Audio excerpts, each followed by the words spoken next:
Sa Bicol, napakagandang pasyalan. Dito lang yan sa Albay. Makikita nyo pagka tag-init o summer, kitang kita yung mayon.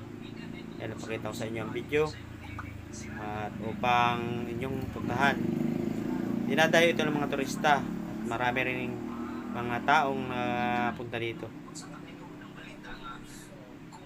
Mag-enjoy kayo dito kung inyong pupuntahan at maglibot na kayo dito sa malilibot nyo dito sa Albay.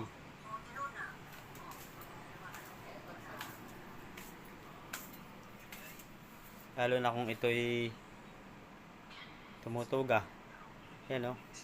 Papakita dito kung paano bumuga ng lava. Kitang kita yung apoy o.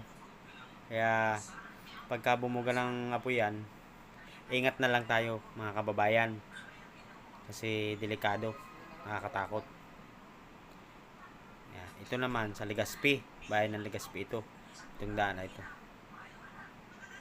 Kita ko sa inyo yung daanan para yung may mga gustong pumasyal o hindi pa nakarating, pwede nyong puntahan. Yun lang po at malapit lang naman ito. Kung gusto nyo, pasyalan nyo na. May time kayo para marating nyo na ang lugar na ito. Ayan, may dagat din dyan sa baba.